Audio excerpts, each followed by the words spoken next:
Hello and welcome back to another episode of the Physiology of Endurance Running podcast. And today we're going to tackle some of those myths that we need to bust around the Christmas table when your aunt, your uncle, who's never run a step in their life, go, you shouldn't be running. It's bad for your knees. You're going to have a heart attack. Why are you doing it? Stupid sport. So we're going to give you some ammunition to go back at those people with. Or with the help of some guests, which we will introduce a little bit later. Before we get to that, I'm joined by Owen. Owen, how are you doing today? I'm okay. Excited for Christmas? Excited for Christmas, yeah. Christmas Day park run will be good, I think. I hope. I quite like it. I don't know, I just like it's just nice. It feels a bit brighter, like when you go for a run in the evening and it's like dark and cold, but at least there's like Christmas lights. And January then gets a bit depressing, but we'll get there. January is the worst month of the year, isn't it? Yeah. January is the worst month of the year. We're down in Cornwall for Christmas, staying with my parents, and me and Jemima both really like to go and do a Christmas Day park run, but it's a bit of a trek. They're also not that buggy runny friendly, as in we've got Lan Hydrock, which is one of the hilliest park runs in the UK. As in, I've done it once and it feels like a 20% grade coming back up the hill. It's seriously hard work, and it's trail. And also it's, just getting away from the rest of the family. Like they're going to want to crack on with their traditions of, I don't know what, just my mum's got a very regimented routine. So, I don't think it'll be happening, but we will be going for a run, I'm sure, of some description. Yeah, we're here. We're in Cardiff for Christmas Day, so me and Rachel will just go plod around Cardiff park run, and then we're driving up to Newcastle on Boxing Day. So we'll do a park run up there.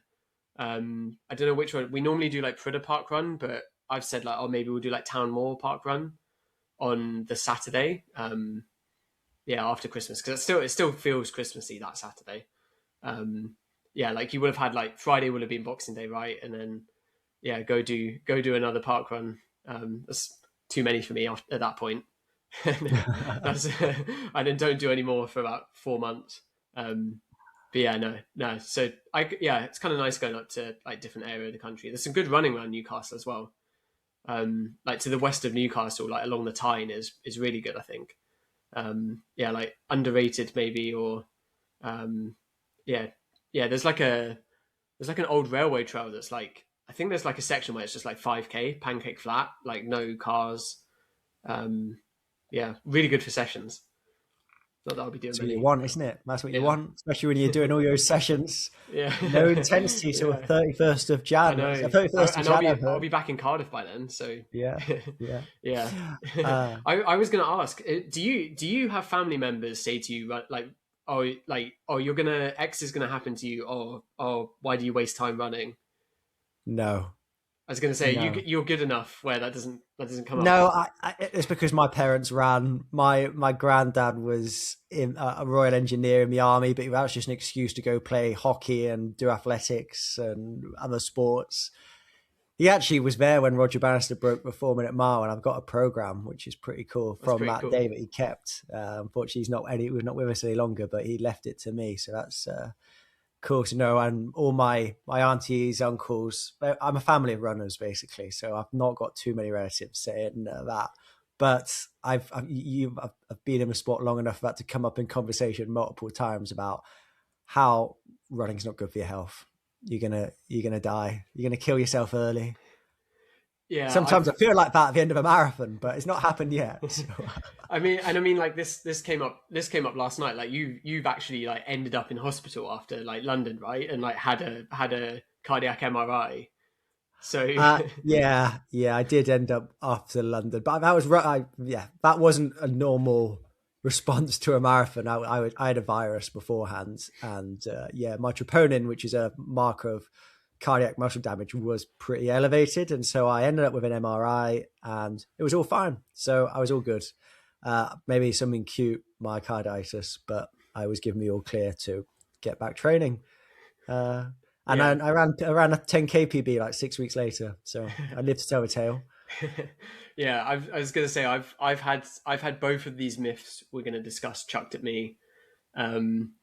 yeah, it's always like, and I would say like hopefully both of these interviews are gonna equip people with some answers if they ever get chucked at them. But it's still really hard because generally the person saying it to you has no interest in hearing a response. They just want to give you their opinion, which is frustrating. But I do find it funny as a sport. Like either people think you're like, you know, world class. Like if you're running, then the only reason you do it is because you're world class. Like you know, going up to Newcastle. Like my partner Rachel did Great North Run last year in 2024, and like did genuinely get asked like, "Are you going to win?" sort of thing.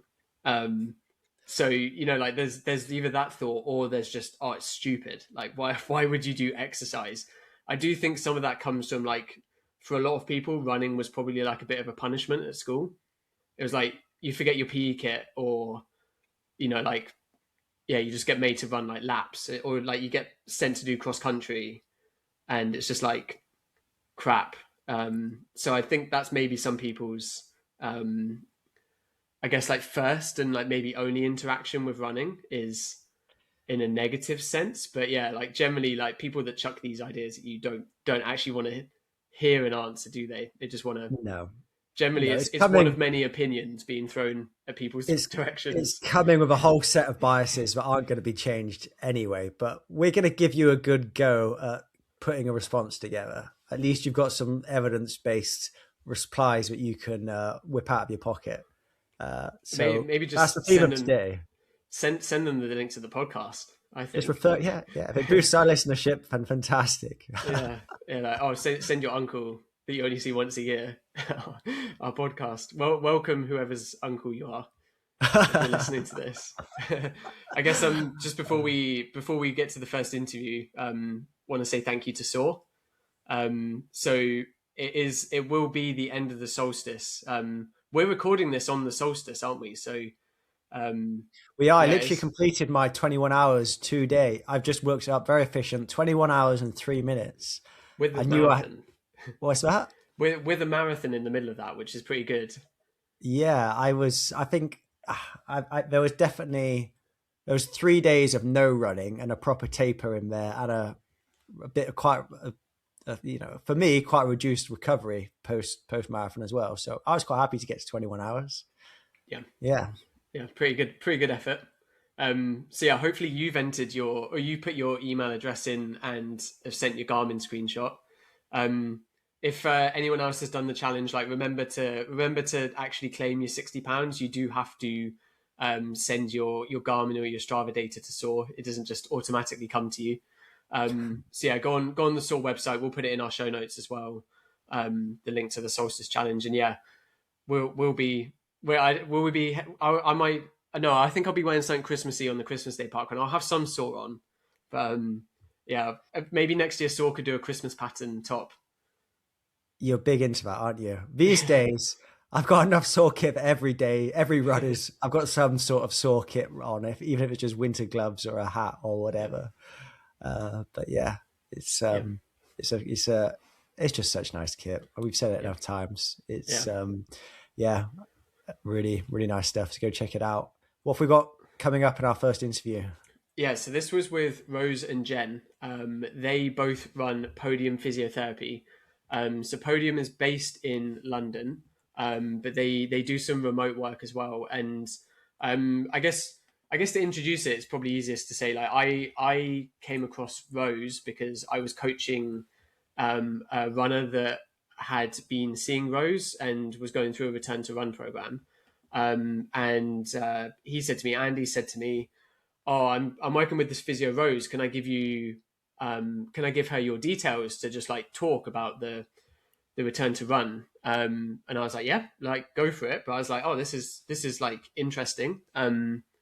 You know, like not necessarily had that before, wouldn't have that expectation. And yeah, spoke to Rose, had a really good chat about Andy and like where he was, but just also that this was like a service that that Podium offers is working with coaches.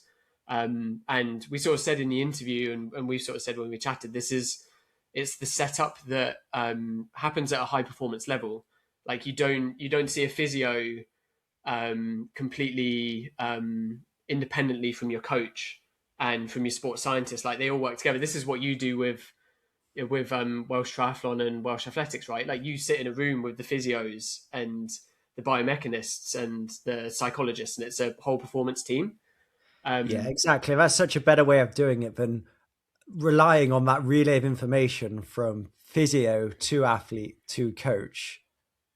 There's just so many points there where there can be miscommunication or one piece of information doesn't get through. It's like Chinese whispers, isn't it? By the time it gets back to the person who needs that information, you've lost half of the message. Yeah, yeah. So it was really cool. To chat to Rose. Like obviously, physiotherapy isn't necessarily my speciality, so she was having to, still I don't want to say like dumb it down, but like tailor it to me. But that was that's better going directly to me than through an athlete that might know even less and then back out to the coach. So I thought that was really cool. And then when we talked about doing this episode, I thought, well, like let's talk to Rose and Jen, because they know what they're doing. They have loads of years of experience as physios and as runners and triathletes. They're both active athletes as well. And yeah, we'll chuck a link to their Instagram in our show notes if you are interested in what they offer. But yeah, we wanted to talk through the is running bad for your knees? You'll end up with dodgy knees when you're older. I think we sort of did say like this has maybe been busted a bit more in terms of like you do now see articles in Runner's World saying like, oh, running isn't bad for your knees, which is probably, that's a good, what's the saying, like canary in a coal mine, right? If Runner's World is saying something, that means it's fairly mainstream at that point. But I think it's still good to chat through like, are you potentially doing damage to your knees and other sort of parts of your musculoskeletal system by running? Like I'm sure we all know some of those like really old school runners that were running in like the 70s and 80s that do look a bit sort of creaky moving about, I would say. I know a few spring to mind. I know Mick in Lacroupes doesn't move as well as he did back in his heyday. Not that I don't think he would change anything he's done, but I do think that is sort of a pervading sort of idea of like you're going to damage your body doing this. So no, I thought it was a really good chat about what running does and doesn't do to your knees, and a good mix of like evidence and Rose and Jen's applied experience as physios as well and seeing runners. On the Mick point, I think 2 points. One, Mick has always looked a little bit robotic when he's run. I've seen the videos of him in the 80s. Yeah. and actually, how old is he? He's over 60 because he runs in the where they combine the races. He's quite comfortably over 60. He's quite comfortably over 60, and he's still running. Yeah. Compared to most people in their 60s, are definitely not running. So it has set him up to still have fantastic aerobic capacity, musculoskeletal system, but can allow him to go and run most days of the week still up and down this half trail. So and normally corner all of us. Like Jen said he cornered her the other day. Talk through results. He sent me a massive Facebook message the other day with my ranking in the club for the half marathon. Yeah, so because it's not a good it's not the right comparison. Is not what was Mick like now compared to what it was in the 80s. It's what's Mick like now to his compatriots of the same age. Who stopped running and now, if they had to run, could not run a step. But anyway, we'll leave it to the experts, shall we, to really go into that topic in a bit more detail. So here's Rose and Jen of Podium Physiotherapy.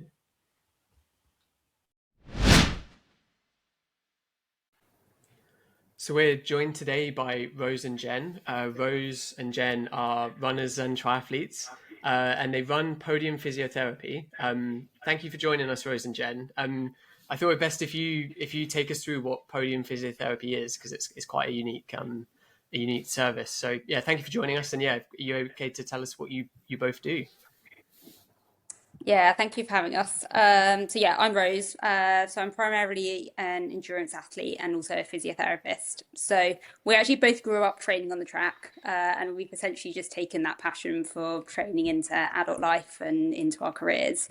So yeah, I've been a physio for around 8 years. I still work part time in the NHS, but then set up Podium Physiotherapy about 2 years ago, so back in 2023. So yeah, we run a physiotherapy clinic, and we also then run a run clinic as well, which I'll let Jen explain a bit more about that. Yep. So similar to Rose, like we grew up on track together. I've been a physio for 13 years, and I actually left the NHS just over a year ago. I also work part time. I've moved into the world of triathlon for all my sins.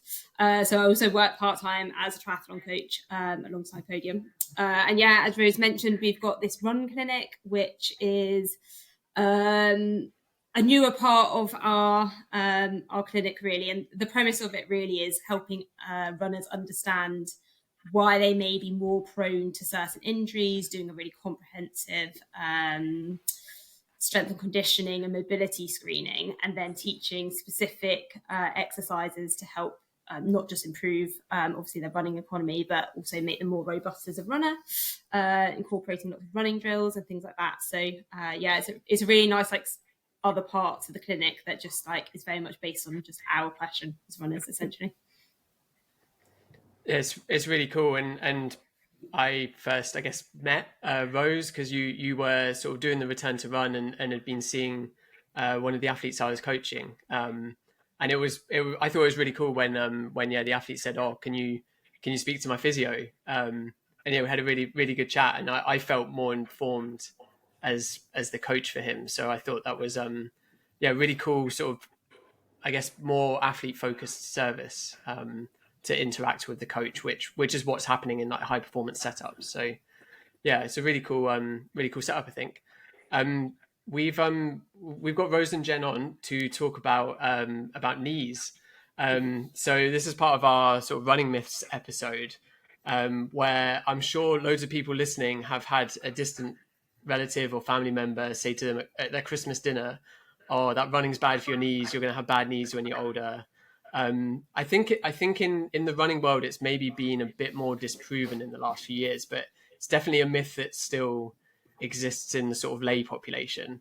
And we wanted to talk through whether it's true or not, and maybe give you some ammunition to go back at that aunt you see once a year that you yeah want to hit them back with some hopefully some evidence based thoughts about their views. So I guess it's a really broad question, but can you sort of talk us through, I guess, like the knee injuries you see in runners and how they present and what you think maybe causes them in sort of your experience? Yeah, so I think one of the main myths with runners is that they're going to go on and develop arthritis in their knees as a result of running. And I would actually say that that's the thing that we see the least in the running population. Like, yes, you might see that in sedentary people who don't live a particularly active lifestyle, but in runners, it's actually seldom that we are treating them with arthritis. And I would actually say more of what we treat is tendon issues, or just soft tissue injuries. Pretty sure everyone's heard of runner's knee. And essentially, runner's knee is just inflammation in your knee. Like structurally, your knee is sound. If you did a scan of someone with runner's knee, their scan would look completely normal. They've essentially just biomechanically overloaded their knee from the training that they've been doing. And that's actually primarily what's caused the issue there.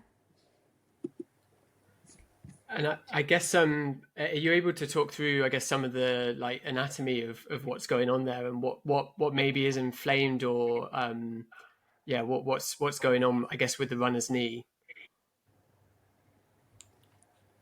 Jen, do you want to go?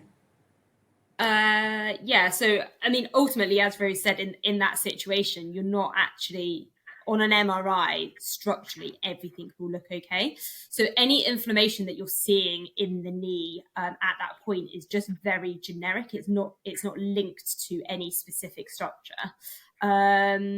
So, and that's why in those situations, we can, like, generally speaking, say that it's probably not running itself that's necessarily caused that problem. It's usually some sort of other training error that's happened there. So they may not be doing the right S&C, for example, to be supporting those structures in the knee. And that's why they've developed some of this generic inflammation around the area. And I think one of my understandings, but you can correct me if I'm wrong, is that actually our fitness, so our metabolic fitness, our cardiovascular fitness can improve at actually quite a quick rate, whereas our tendons and ligaments are very slow to adapt to load. And so that is why we are prone to these acute inflammatory responses within the anatomy of the knee. Is that an accurate representation? Yeah, that's definitely true. Like tendons in particular are very load sensitive, and they tolerate load to a certain point and then they become inflamed and irritable. So, in particular, with tendon issues, you can kind of get away with training through them initially, but then once they've flared up, they're really flared up and they take a while to settle back down again. And it's about adapting your training appropriately to get rid of that inflammatory response. And I guess just on tendons, something we're maybe going slightly away from knee injuries, but I've definitely heard people say that they respond to load. So even if they're injured, you don't necessarily want to completely offload them. You still want to actually put load through them. Is that correct? Is that the right sort of approach? Yeah, there's absolutely. very few running injuries or just injuries generally that respond just to, stress fractures is probably one of the few injuries that if you have a stress fracture, you just need to completely offload. Whereas with tendon and soft tissue injuries, it does need a degree of load to enable it to naturally heal.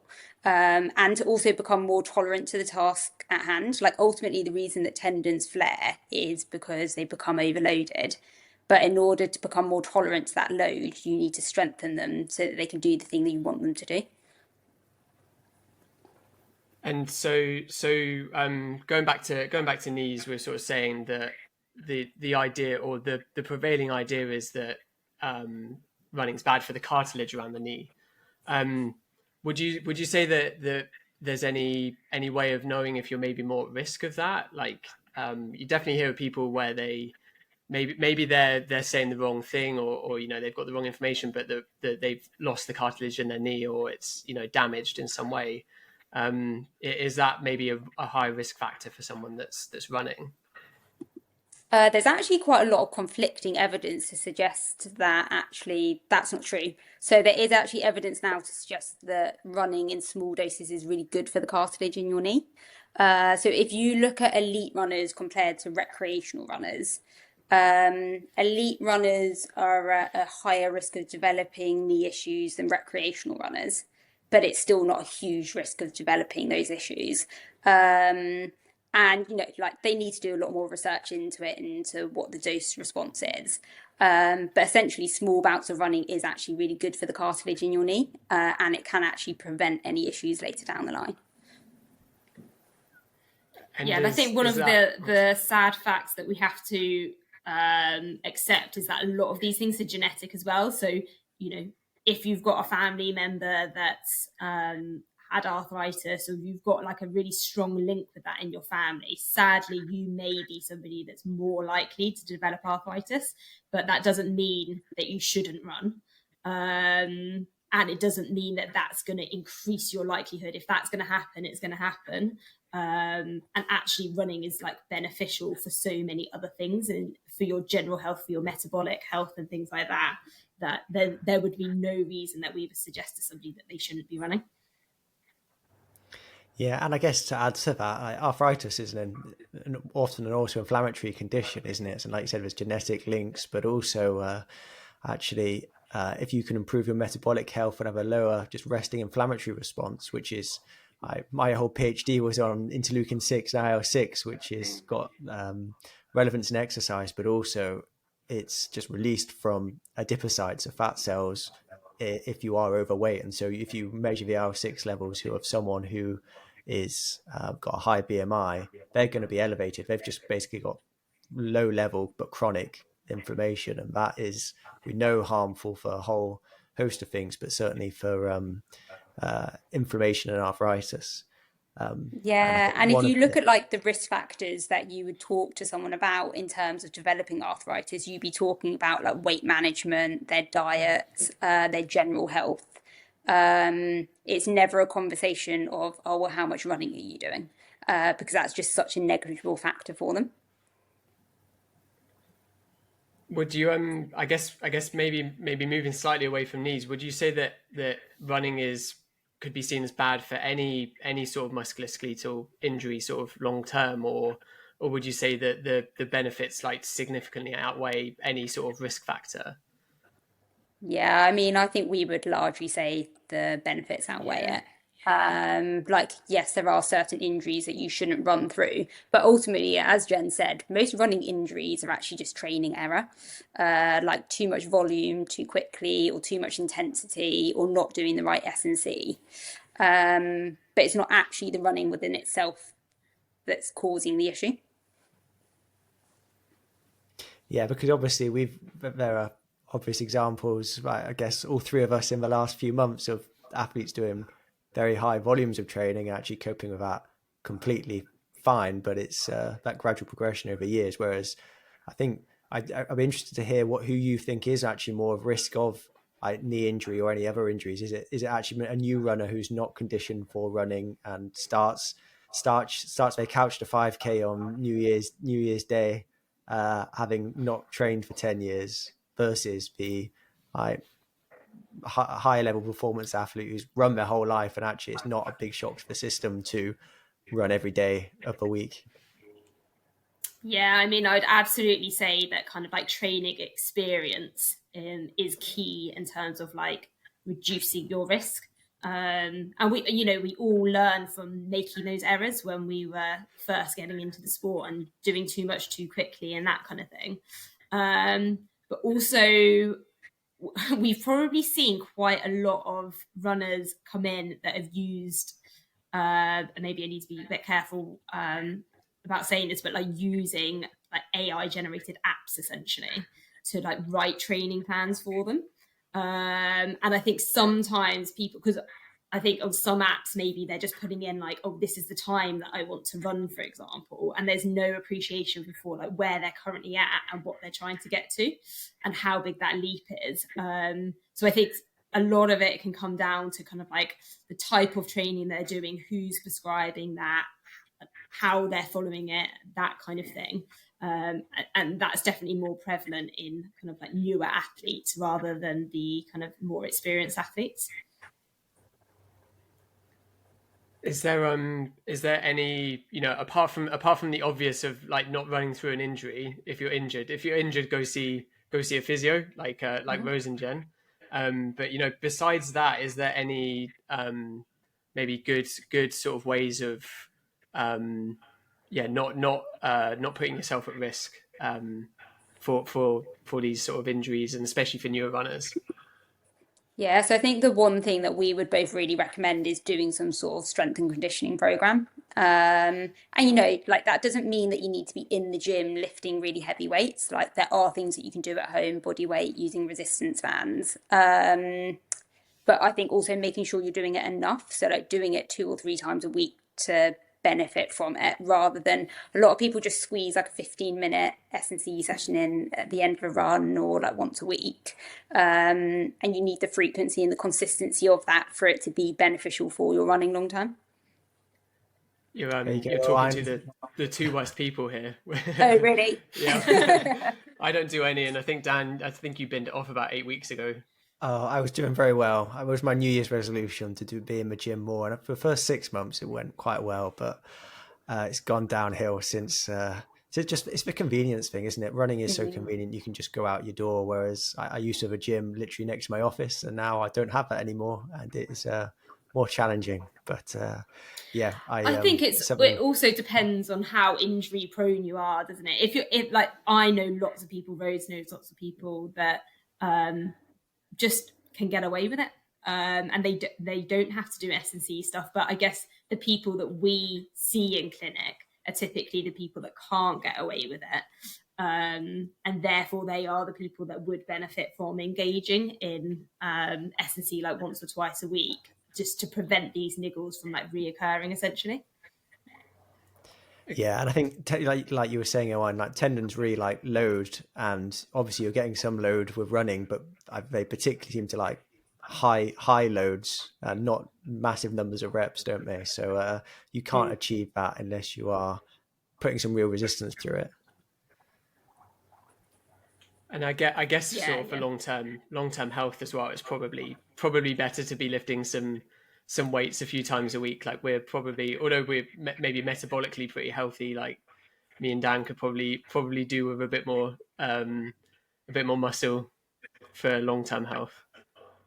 Yeah, and I do actually think it's more your masters runners that you see that need to be doing more of the S&C, because naturally your body doesn't tolerate as much of the running volume, and to make you resilient to run, you need to be strong, essentially. What do you think of men versus women in terms of the S&C needs as well? Because I do wonder if men have obviously got high levels of testosterone and more natural strength, even relative to their body weight. So do you think that females are more in need of S&C, or just more prone to injury in general, or do you think there's no sex variation? No, there definitely is a sex variation. Like the evidence suggests that women are more prone to getting injuries. And yeah, like multifactorial, but I guess one of the reasons could be that hormonal imbalance. And the fact that I guess like men hold on to muscle mass a little bit better than women do. But I would also say the type of injuries you see is very different in men and women. So women, particularly as they go through like perimenopause, menopause, are much more likely to get hip issues, whereas men are more likely to get the ankle, calf, knee issues. I mean, I've heard it said about like the hormonal profile. Women tend to have like laxer, more flexible tendons, where and potentially have more prone at hurting them versus the muscle. I can't remember which way around it is. I'm sure there's a muscle ligament tendon imbalance. Like one is more at risk in men, one is more at risk in women. Men are much more likely to get like calf issues and calf strains, and therefore like Achilles issues, whereas women are much more likely to get like hip tendinopathies, and yeah, just issues around the pelvic region generally. I guess I sort of wanted to ask as a, this is I guess a question that you maybe have in clinic, but also as we were saying, for people around the dinner table at Christmas, if someone came into your clinic and said, "Oh, I'm really worried about my knees long term," like, what do you think? Should I be doing running, or should I maybe do something like swimming? What would be sort of your way of talking them through that question? To be fair, I think from like Jen coming from a triathlon background, I think Jen's always going to advocate for doing a bit of cross training, whether that's like in the pool or on the bike, because obviously that is less load that's going through your joints. But it's not very often that we would, like as we've talked about, it is about managing your load and just making sure you're not doing too much too quickly. And that's the same with like any sporting injury, whether it's your knee, your hip, your ankle. Essentially, you're just trying to not overload those structures. And also, like, so much of the evidence does show that running is good for your joint and your tendon health. And I think that's probably the more important thing to focus on, is what benefits you can get from running, rather than be fearful of what could happen, because you have to appreciate that when you engage in any sport, there's a risk of injury. Yeah, like I've definitely had this put to me, and then sat next to me at the table is my partner that plays hockey, and it's like also a good sport, but it's also a really hard ball that's being hit at you, and people swinging sticks around. There's probably far greater risk of her having a bad knee injury than me out running. But yeah, I think like we said, these sort of myths sort of continue, I guess. I guess I just wondered, where we're talking about the evidence that says that running's better. Is there any understanding of what the sort of mechanism behind running improving knee and joint health is? No, I don't think we like fully understand it. We know that small bouts of running can improve your cartilage health and improve cartilage turnover. Um, but again, there's no evidence to suggest how much running you need to be doing to get that benefit, and like what rest period you need between running for it to then not kind of be detrimental for your knee. That's a key thing with your bones and your cartilage as well. There is that for them to remodel and to make new bone and to make new cartilage, you have to load it. It's why, like, for example, typically cyclists have really, really poor bone health. And they're at a much higher risk of developing things like osteoporosis, because obviously they're not actually weight bearing and loading their bones in the same way. So actually, you like, if you think about it that way, you could say that like any sport is kind of like good or bad for you, really. But yeah, so I think that would probably be the main mechanism by which they're saying it's good for you, because actually to build new bone and to remodel your bone, you have to load it in some way. And if you don't, that process just simply doesn't happen. And there are many other sports that you can get that from. Yeah. And also in terms of knee health, I think like it was great bringing up the hockey example. Like those multi-directional sports seem to be much worse and higher prevalence of knee injuries like ACL ruptures and stuff versus running, which actually running is probably the way the knee is designed to work, isn't it? Like, Running is just like that way. linear. Yeah, exactly. It's going in one direction. It's not having to pivot and change direction. Whereas, yeah, that's very jarring on your knee doing hockey or lacrosse.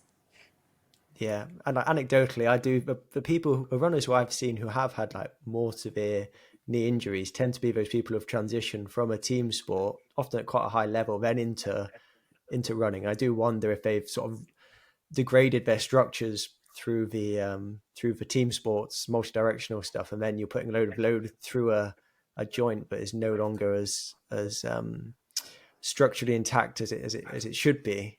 That does play out in the injury. Yeah, and normally when someone's rehabbing from a knee injury, the first thing you get them to do is something that's linear in nature. So you get them doing running and cycling before you would necessarily get them pivoting and twisting on their knee, just because it is kinder on your knee. But also, like, there is evidence to show that if you already have arthritis in your knee, your risk of then needing operative management is lower if you're running than if you're in the sedentary population. Have you got any thoughts on like the type of surface that it would be best to run on for knee health, but more generally for running health? Or do you not think that's much of a factor? I don't know what the evidence would suggest. I don't know if there is any evidence to support it. I guess if you're running on a softer surface, so if you're running on like gravel or grass, it's slightly kinder on your knees. I think there's a big myth that running on a treadmill is better for your knees. I wouldn't actually say that that's true. The biggest thing with a treadmill actually is that if you put a treadmill on a upgrade, so if you could put it on a 5% incline or higher, it shifts the load up towards your hip. So if you do have a knee issue and you're struggling to do a return to run, sometimes we will put you on a treadmill on an incline to basically get you running, and then we'll gradually put it back down to a neutral surface. But it has nothing to do with the fact that the treadmill is helping to absorb your load. It's all to do with the incline of the treadmill. That's something I've done before actually in returning from a knee injuries, but I found that running on an incline was okay, but on the flat initially was not so good, and transitioning to more flat running. But it's not getting rid of the load, like you said. It's just changing the load, because your calves and Achilles will feel that if you're doing a lot of that sort of stuff, like that whole posterior chain then gets a lot more load. Yeah, exactly. It's just shifting where it is, and then you can kind of gradually readjust that with time.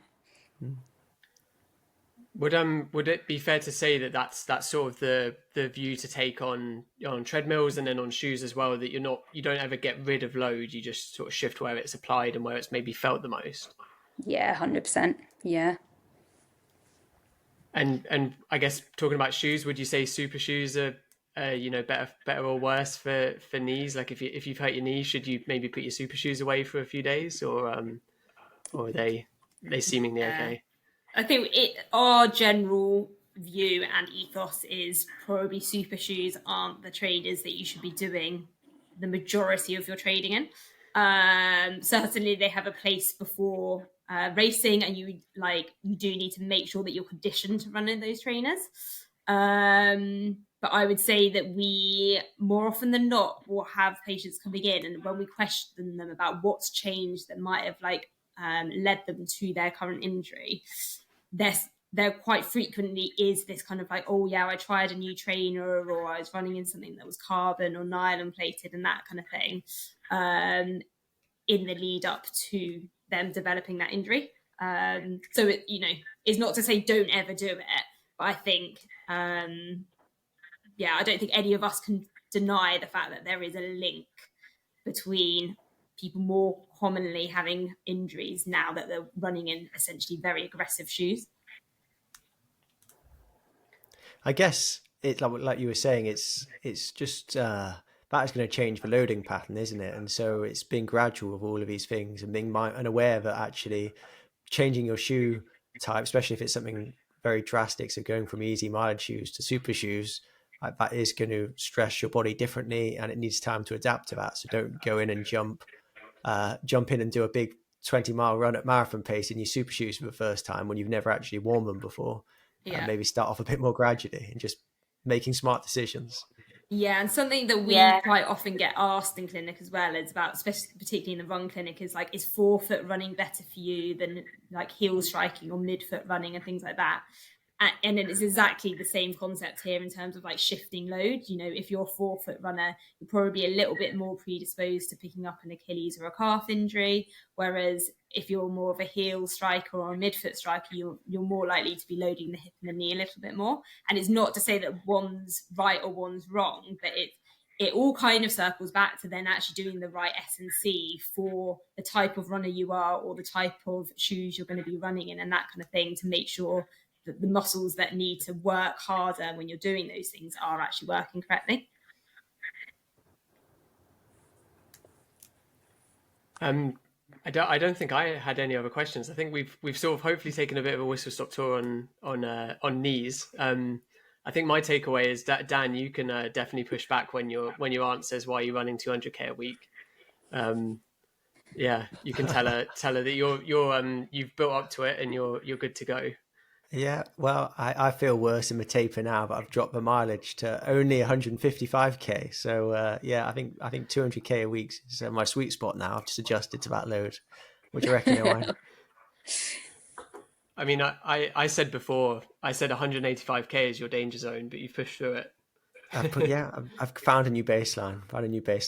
But I tell you what, doing a load of shoe testing last week has thrown things off a little bit. I've started to feel a few ankle pains. I did some Jen and Rose, I did some run economy testing in 5 different super shoes, which just cycling between 5 different super shoes on a treadmill for 4 minutes each, quite fast speeds. My ankles didn't appreciate it, especially the dodgy Joma shoes, Owain. Stay away from them. Stay away from them.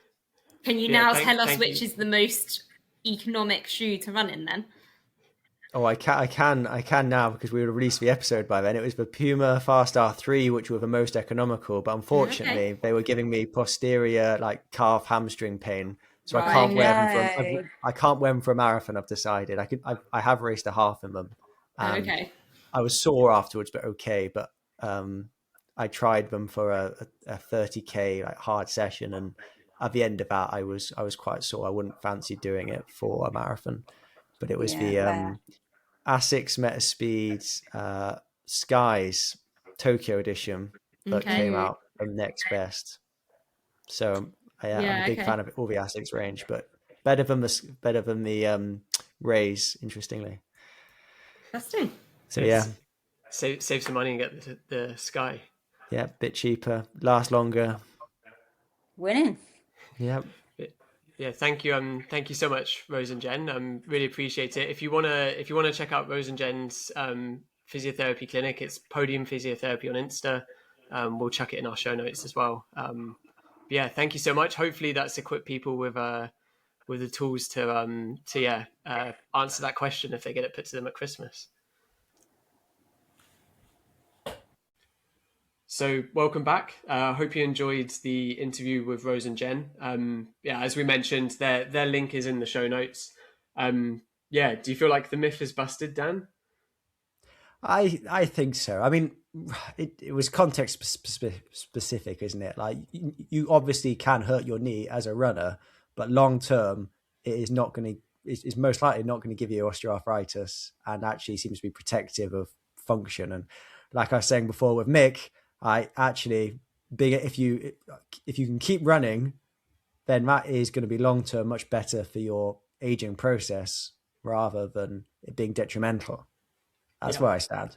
I don't think for me as well, it wouldn't change if I was running now or not. I'd love it. So I would be running even if it did hurt my knees. But I can see why there'd be some people who would be thinking if it is going to compromise my long-term function, then maybe you'd think about it differently. Yeah, I like their point as well that actually there's a lot higher potential for like long-term damage from like other sports.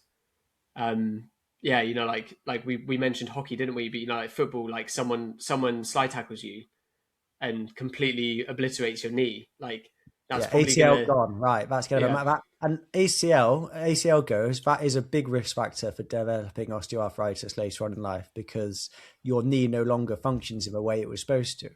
But also, Jemima is a GP. She gets loads of people coming in with knee pain. But most of them are people who've got a BMI of 35 and they're chronically having this massive amount of load put through their knee. Anytime they're upright. And compared to going to run, that is different. And we are built for running. Probably not built to be 120 kilos. Yeah, I think that's an important point. And I think that's a good segue onto our next myth, because I think that point of sort of whole life risk factors and lifestyle choices comes into our next myth, I think, quite a lot. So the next myth we want to tackle is running bad for your heart. So for this, we're talking to Dr. Steph Connaire. As I mentioned at the start of the interview, she's a clubmate of mine. So we have finally addressed the imbalance on this podcast of having too many Ponty members. We've had a few recently, haven't we? But no, we chatted to Steph. As Steph mentioned, she's a consultant cardiologist. Pretty high level job in the NHS as a doctor. And she's also a really good runner herself. We talked briefly about some of her PBs as well.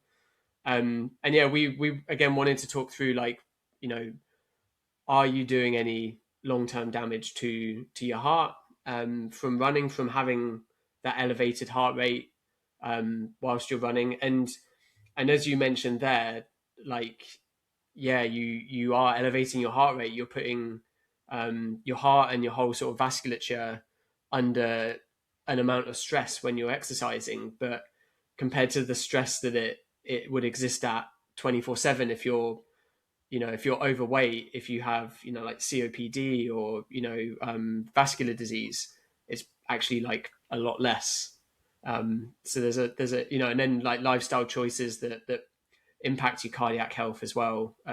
I think forgotten about, but then running is highlighted as could be a risk factor. Yeah, I think a lot of these comparisons can be made to like pathophysiology and disease, but often the difference is just the time frame. So like running, even me who's running 2 hours a day, that's 22 hours a day I'm not running. And so I've got your body's got time to recover, rebuild, repair any muscle damage, etc. Whereas if you have got high blood pressure, you've got high blood pressure 24/7. And that is going to lead to increased preload on the heart, increased stress, increased load, and just an inability to recover because it is chronic, even if it is low level chronic compared to the more acute, higher intensity stresses that are placed upon the cardiovascular system during exercise. Then it is different. And again, even most of people's training is easy. You're working at quite low percentages of your VO2 max and cardiovascular capacity. And that is obviously going to place different loads on your heart compared to running a 5K flat out every day and being up at VO2 max. People don't train like that. Yeah, and I guess doing that 2 hours a day of running gives you a huge metabolic capacity to deal with stress, and like it's called like metabolic flexibility in sort of more like exercise science, doesn't it? Where it's that ability to deal with a stress that might not necessarily be running. It's when you get ill and your metabolism has to react to that, or when it's really hot, especially especially in the future, like where summers are going to be hotter.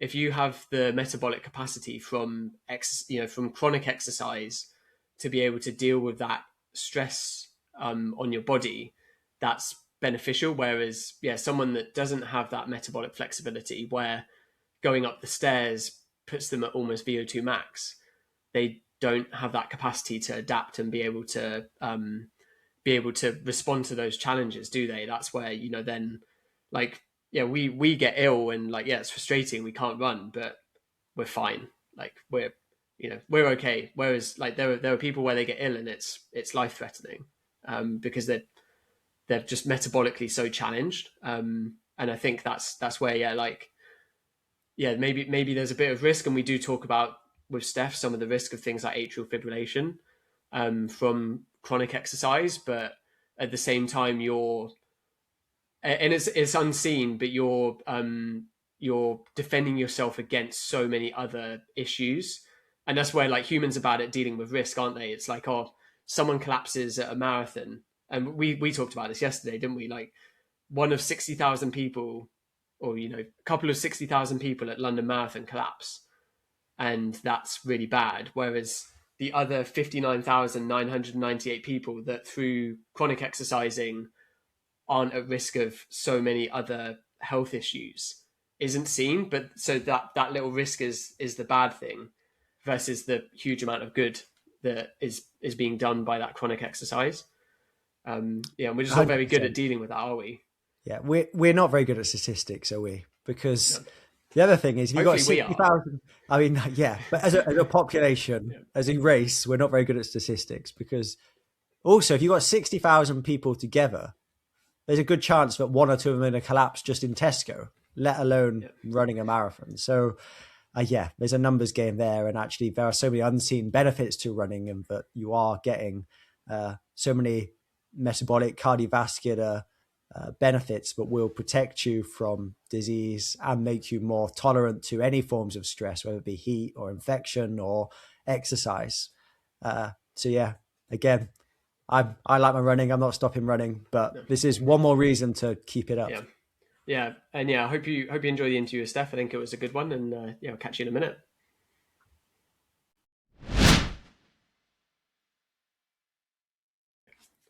So I'm really excited today to be joined by Dr. Steph Connaire.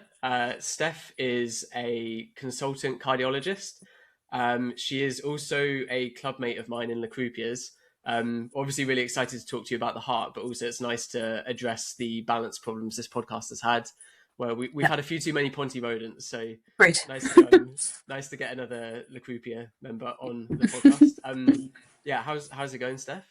Good, thank you. How are you? Yeah, good. Good. So yes, as I mentioned, Steph, you're a consultant cardiologist. Are you okay to just give a sort of what's the right word, like a elevator pitch? That's the American term, isn't it? Of sort of what your job is, what your role is. Yeah, so I am consultant cardiologist. I'd say recently appointed consultant cardiologist as of the 1st of September. So I work in University Hospital of Wales in Cardiff. And my subspecialty is actually in adult congenital heart disease. So patients who are born with heart problems, and also in obstetric cardiology, which is heart disease in pregnancy, and I do some imaging, so echocardiography. So I'm a cardiologist that runs, but I'm not a sports cardiologist.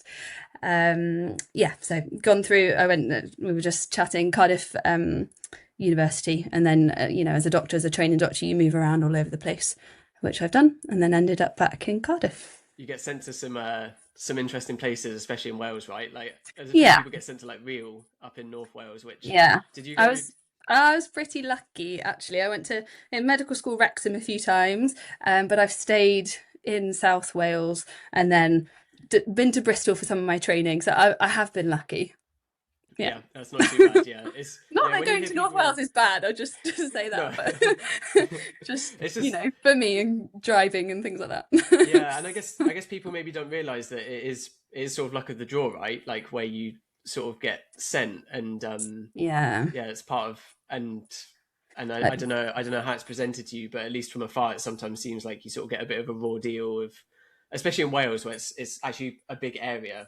Exactly. Yeah. So it's the whole of Wales, so you can be sent all around Wales, where there are other places where they're much smaller, like Oxford is a smaller geographical area, so you probably don't need to move. But anyway, I've been lucky.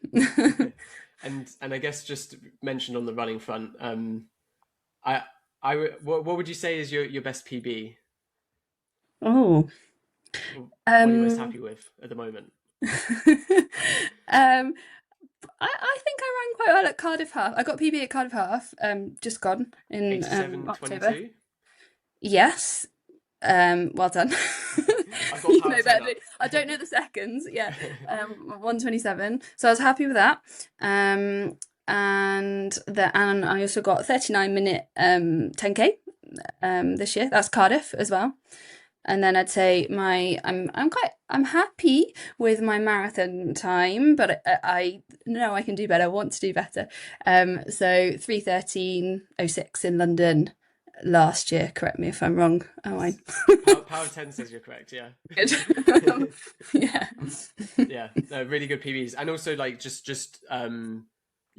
seeing some of, I guess, like your life, like.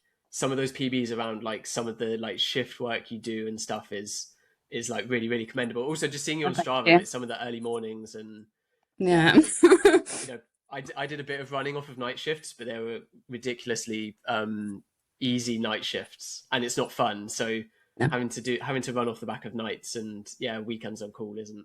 Thank you. Easy. Yeah, it is hard to be consistent, and we all know consistency is key. And when you just can't be consistent, it's a bit of a pain. But it's a bit better now that I'm not, doing all of the crazy shifts. Or commuting to Bristol every day, like you are. Or commuting to Bristol every day. Yeah, 3 hours in the car every day. Yeah. It's a real trek. So we wanted to talk through another running myth. I don't know if it's ever been put to you. It was put to me a few months ago, and I can maybe mention later at some point how it was put to me. But the idea of it is running or is exercise, I guess, bad for your heart? And I think it's existed maybe a while. There's some sort of old, I guess, like myths, like set limit of heartbeats that you have in a lifetime.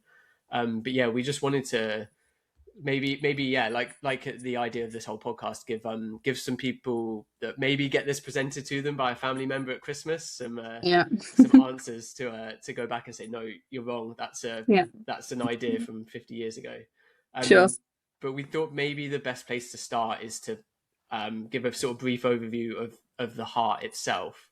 Were you okay to talk us through sure. the heart, if that's okay? Yeah, of course. So the heart, I guess think of it as a muscular pump. So it's a 4-chambered muscular pump. It's got a left side and a right side. So we have oxygenated blood, which comes from the lungs and comes into the left side of the heart. So that will come into the left atrium, and then you've got a valve, the mitral valve, and then into the left ventricle. And then the left ventricle is the main pumping chamber of the heart. So the walls of the left ventricle, the muscles, so the myocardium that's called, is thicker because it's got to pump the blood out through the aorta to the rest of the body. The aorta has branches which go to all the organs and the muscles and the rest of the body, and then the body will use that oxygen up, and then you've got deoxygenated blood, which comes back through veins and then into the right side of the heart. So you've got the right atrium, a valve, the tricuspid valve, the right ventricle, which pumps blood then to the lungs, where it's oxygenated again, and then the whole thing goes round again. So that's really the structure of the heart, and we think of that as sort of the plumbing of the heart, but then the heart is also quite special in that it's got its own electrical system. So that's the cardiac conduction system. So there are specialized cells within the heart, so specialized myocardial cells that generate, I guess, electrical impulses spontaneously, and then that is spread across the rest of the heart, and it ensures that the heart beats in this synchronized way, so synchronized contraction, which is a heartbeat, and that, I guess, makes the heart unique in a muscle in that it contracts automatically and continuously, working throughout your lifetime without any periods of rest, really. So I think that's the plumbing and the electricity of the heart. Yeah. And then I guess then if we could touch on sort of the cardiac muscle as well. Yes. We did a whole episode about like skeletal muscle. Yeah. And there was a sort of we briefly mentioned at the start of that cardiac muscle is its sort of own unique type of muscle. I guess were we correct in that to start with? And then is there any like unique properties about the heart muscle itself? Like as you said, it doesn't actually ever relax. It's sort of always going, right? So yeah, I think that's the main thing, that it's not a muscle that fatigues. It's going to keep going. Your heart needs to keep beating throughout your life. And then I would say that the heart, we're thinking about running and endurance exercise now, is quite clever in that it can adapt, so that physiological adaptations to become more efficient. So if you think when you run or endurance exercise, you need to increase the amount of oxygen and blood that you're delivering to the muscles. And to do that, you need to increase your cardiac output. So you increase your heart rate, and you increase something called the stroke volume, which is the amount of volume that's pumped by the heart with each heartbeat. So cardiac output is heart rate by stroke volume, which at rest, the cardiac output is about sort of 5 litres per minute, but that can increase, a lot with exercise and with trained athletes.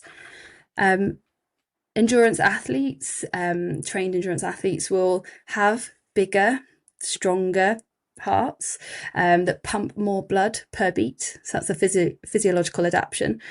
So the size of their left ventricles, that's the main pumping chamber, can increase, and the muscle thickness can also increase. So when we see sort of that constellation, we can call that the athlete's heart, and this is why it becomes more efficient. So it sort of explains why trained athletes, their heart rate doesn't need to sort of increase as much. So the resting heart rate might be lower, and at sort of submaximal exercise, their heart rate may be lower than less fit, less trained athletes. But I think what I would say, which is quite interesting, is that with those changes, so the increased left ventricle size and the increased wall thickness, there is a bit of overlap in that there are some conditions, so pathological conditions, that can also cause those changes. So the dilatation, the enlargement can be something called dilated cardiomyopathy, or the increased thickness hypertrophic cardiomyopathy, which you may have heard of, because some athletes have known to have hypertrophic cardiomyopathy. So if someone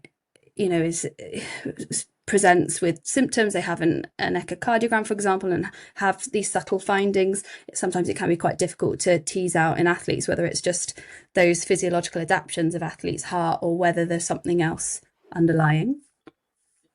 Yeah, and I guess that then leads on to the thought of can you sort of train your heart too much, I guess, and is there any sort of like ways the body sort of stops those, I don't want to say like growth because that's not the right word, but the change, like the physiological changes to the heart.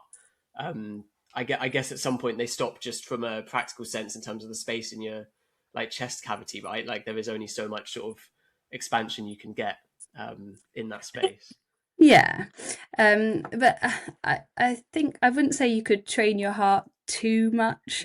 And in general, so in general, we're thinking about recreational club runners. We're not thinking about really, really high level athletes here, but exercise is good for your heart, for your overall cardiovascular health. It's going to help with things like your blood pressure, like your BMI, your glucose control. So yeah, the overwhelming message would be that exercise is good for your heart. Yeah. Yeah, and I guess that's yeah, if someone says to you, "Oh, running's bad for your heart," you maybe want to like pick apart. Okay, like am I doing 15 hours of running and all these other sort of ancillary things on the side, or in fact, like probably step away from running, like it's professional cycling, where there's like extreme amount of hours of exercise is maybe the sport that might be like extreme levels of exercise. But yeah, if you're average club runner that's doing like 7-8 hours a week, it's not going to sort of ever reach a point of being too much, is it? It's and like you said, there's so many other health benefits that go along it's with it. overwhelming a good thing to do. Of course, there are rare events that during races where you might see runners collapse or have a cardiac arrest or a heart attack. They're rare events, and it's usually due to a previously undiagnosed heart condition, so it's not damage caused by running itself. Yeah, and I guess also like that it's quick to say, oh, they collapsed whilst running, so therefore that was the cause. And like you say, there could be something underlying, but also like you never factor in their like lifestyle. Exactly. The 25 years someone's lived before, and then in that last year they've taken up running, the running might actually be more beneficial for them, and it's the 25 years before that have caused like the issue that's then presented itself whilst running. Yeah exactly. I think one of the other sort of ways this myth is phrased, like we mentioned at the start, there's this sort of set limit of heartbeats in a lifetime. Like I know it'd be impossible to ever like how would you measure that? But just the answer is no. Yeah, there's not. I think it's one of those things where you think about it for like 10 seconds and you're like no. how would that work? Yeah, no, like exactly. I would say that with counting. Yeah, with age, we can see slow heart rhythms and sometimes like pauses in the heart rate, but that's a sort of degeneration of that heart's electrical system. So you may hear of people that have pacemakers put in, for example, but that's not exercise. It's not related to the amount of times your heart beats at all. That's sort of an age related thing. And in your sort of work, do you ever see like someone where like they're in their sort of beyond exercise day, like elderly life, and they're maybe like reaping the benefits of exercise? Like is that something where do you ever have patients where they're like, oh, I was a runner when I was younger, or loads? Yeah. Yeah. Well, you always get that, don't you? But like the ones where they're actually telling the truth. Yeah, you do. And I just exercise as well, even in patients that I see that have come in with a heart attack, and then they'll go through something called cardiac rehab, and we'll encourage them to adopt a healthy lifestyle and exercise. It's not going to be us saying go and run a marathon, but just try and do some aerobic exercise and gentle strength training and things like that. I think maybe one last thing I wanted to touch on was just you mentioned before we started recording was atrial fibrillation, and sort of I guess how that's maybe linked with exercise. Are you okay to explain what atrial fibrillation is, and then it's sort of links? Yeah, so atrial fibrillation is a heart rhythm problem, and it's one of the most common abnormal heart rhythms that we see within cardiology. There are many different causes for atrial fibrillation, but sort of overwhelmingly, the causes are things like high blood pressure, things like high BMI, like heart artery disease or coronary artery disease. So that's when you get build up of fatty sort of material, plaque in the heart arteries. They are the main causes of atrial fibrillation. And instead of, so I said that the heart beats in that synchronized manner. So you have the top chambers contracting and the bottom chambers contracting. In atrial fibrillation, the atria, instead of that nice contraction, they fibrillate. So they have this sort of chaotic sort of motion. And that can be linked with high heart rates. So that's what atrial fibrillation is. Often, if we diagnose atrial fibrillation, if there are other risk factors, then we may put our patients on blood thinners because there can be an associated stroke risk with it. There is this, I've been asked a few times actually whether running increases the risk of atrial fibrillation. So again, running, it doesn't cause atrial fibrillation in most, and actually regular aerobic exercise reduces the risk of atrial fibrillation. So in the vast majority of, club runners, running is a good thing and protective. However, in lifetime endurance, high level athletes who have had decades of high intensity or endurance exercise, there is a small increased risk of atrial fibrillation, and that seems to be particularly in men. And why is that? It's thought to be because there's a chronic volume load of the heart with all that exercise, and so the atria enlarges to cope with that, and that enlargement of the atria can increase the risk of atrial fibrillation. So again, overall, the message is running and endurance exercise is protective against atrial fibrillation, but in some of those really high level endurance athletes, there is an associated small increased risk of atrial fibrillation. And is atrial fibrillation something that would be picked up where like a lot of sports teams now offer like ECGs? Do you think that would be picked up in that, or do you need a more? It's interesting. So atrial fibrillation, you can have permanent atrial fibrillation where you're in it all the time, but often it can be what we call paroxysmal atrial fibrillation. So you go in and out of it. So when we do just an ECG, that's only 10 seconds of your heart rate and heart rhythm. So if it is coming and going, a one-off ECG is unlikely to pick it up. However, a lot of us have smartwatches now, so it may pick up high heart rates at rest, or some of the Apple watches will actually do your ECG and do a tracing, and often patients will bring that in, and it's actually quite helpful. So yeah, you often need a longer period, more continuous period of monitoring rather than a one-off ECG to diagnose it. That's good to know. I guess yeah, just like hopefully, well, I think a lot of people that listen like monitor their heart rate when they're running and day-to-day life, and yeah, like you said, there's more devices. Are you ready for the influx of people showing you their guidelines? We've already got it. It is really helpful, but then there's a lot more sort of data and things to look at.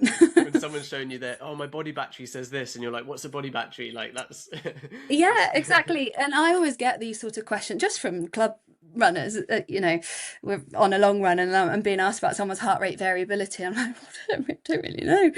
Your body battery, I don't know, sorry, because that's not something we really look into in cardiology. There's not a module on smartwatch metrics in and whatever they're sort of inferring from Garmin data. No. Yeah. I think that was it. I think Whistle Stop Tour. Hopefully that helps people answer their aunt that's told them that running's bad. Around the Christmas table. Thank you so much for your time, Steph. Thanks for having me on. Thank you. And catch you again soon. I'll see you soon. Thanks, Owen.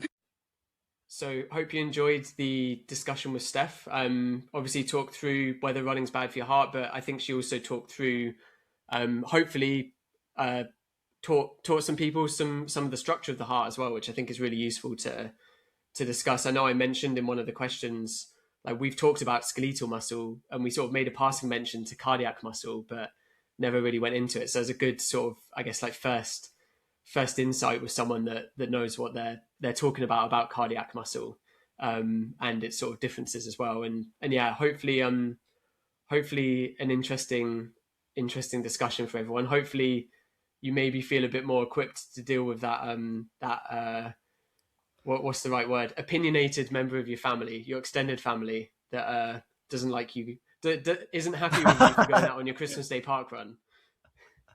Just doesn't like you. Yeah. I hope you enjoyed the episode. Hope you feel a bit more equipped, ready for that awkward family member, that awkward discussion around the dinner table, but who is attacking your hobby and pastime. And obviously if you're listening to our podcast, you're probably quite invested in your running. So hopefully you will feel a bit more equipped and ready to defend the sport that you love. But I hope everybody has a great Christmas. We've got more episodes coming out over the next few weeks, so keep an eye out for them. Christmas isn't stopping us. So yeah, enjoy. Happy New Year, Merry Christmas, and all that stuff. Yeah. Anything else to add to that? I think that's it. You covered it. Yeah. You covered every religion there, I think, maybe as well. Every religion, did I? No. Just happy holidays if you don't celebrate Christmas. Yeah, happy holidays, festive periods, winter solstice, all that stuff. Catch you guys soon.